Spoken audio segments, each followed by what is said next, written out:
Okay, yun si Glock 17 Gen 5. Disassembly tayo. Yan, kasa muna. Tapos check natin kung may bala yung chamber. Ayan, okay, walang bala. Gas. Spine guide. Ito yung pinaka shock popper. Inner barrel and outer barrel. The next natin is yung kanyang blowback housing.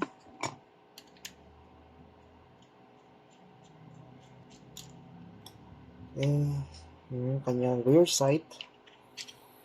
Ito yung blowback housing. Ito yung likod ng blowback housing.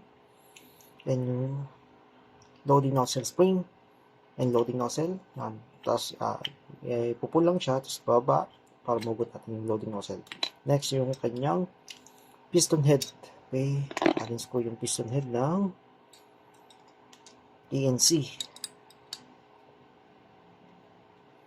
Sa W is positive yung kanyang screw. Ito, Allen screw. Kaya medyo kailangan natin maraming tools para matanggal yun. Tapos yung piston head, yan. May rubber part siya sa kanyang plastic part. Rubber part and plastic part. Okay. Next, ito naman yung kanyang outer barrel sa inner barrel and blowback housing. Ayan, gagamit tayo ng yung negative screw. And then lang yan, pipigitin nyo ganyan. Tapos dito, tataas lang yan. Di-disalign. Okay, pag nag-disalign lang yan, pupush yan. And makukuha natin yung chamber niya sa yung outer barrel. So may dalawang screw yan. Okay. Ito yung half-up adjustment. Yung wheel ang tinatawag sa kanila. Wheel. Half-up wheel.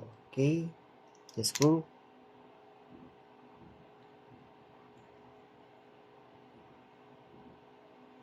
Yan. Ginabo na yan. 2-piece yung kanyang chamber. Then, ito yung kanyang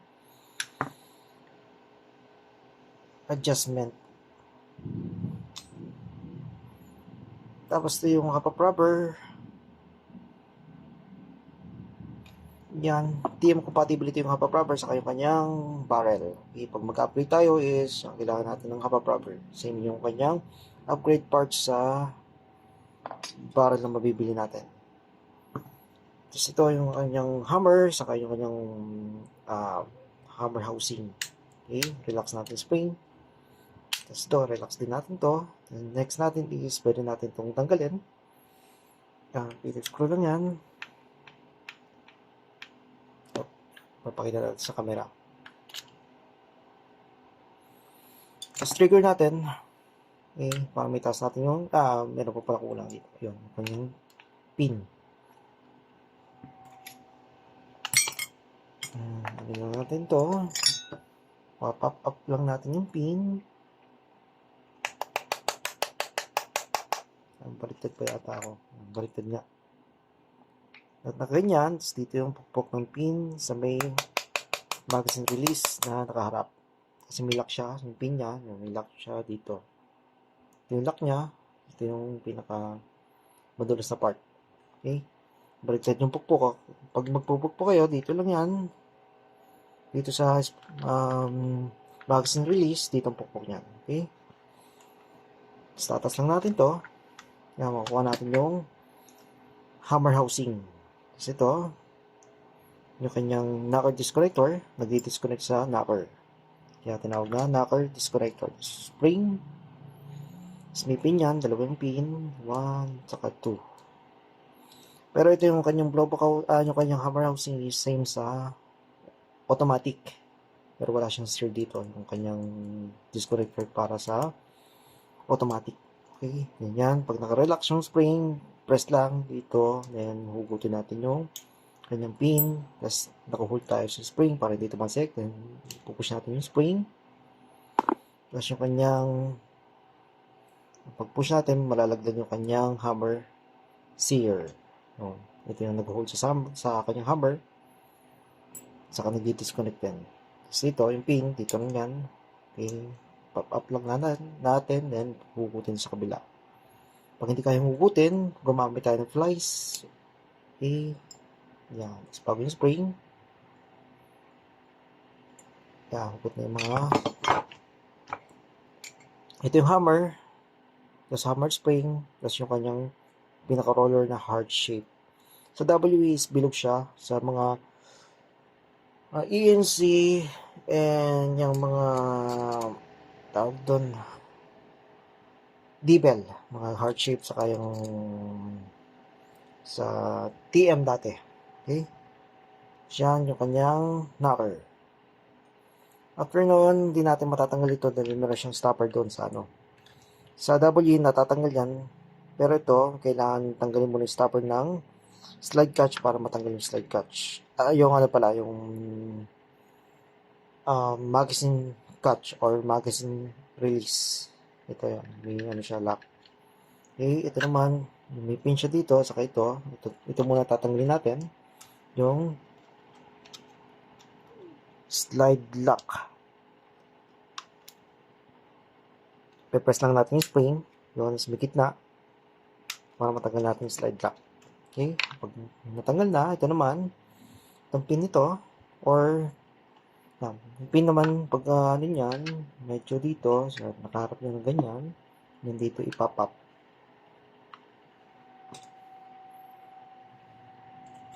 Gamit lang tayo ng tools na hindi masisira. Okay, doon, dito yung pinakalock nya. I-hold up natin yung spring para hindi tumaas yung kanyang slide stop. Diba? Okay, hugot lang yan. Hugot natin yung pin. Matatanggal natin yung slide stop. Okay, pag yung ano, ito nga pala ay Gen 5, tatanggalin muna natin itong screw. Pag Gen 4 saka Gen 3, mahugot na agad yun. Kaso ito, ambidextrous yung kanyang slide catch, kaya kailangan tanggalin mo na ito para matanggal yung itong spring kasi dito siya naka-hold sa pinaka-frame. Pag natanggal na yan, tataas lang ito para mahugot natin yung buong trigger. Saka itong slide stop ambidextrous, wala siyang dito yung spring. Kasi ito naman yung kanyang trigger saka yung spring na yung trigger bow, ito nagtutulak sa disconnector ng hammer para mag-engage yung hammer. So ito naman is yung safety niya, ito yung safety ng trigger, ito yung humahara doon sa trigger natin, kaya hindi nakakalabit sa radio steel, wala siyang gantong trigger lock. Siya, makukuha natin yung kanyang pinaka-frame or yung slide ng nag-hold slide. Okay, yun na.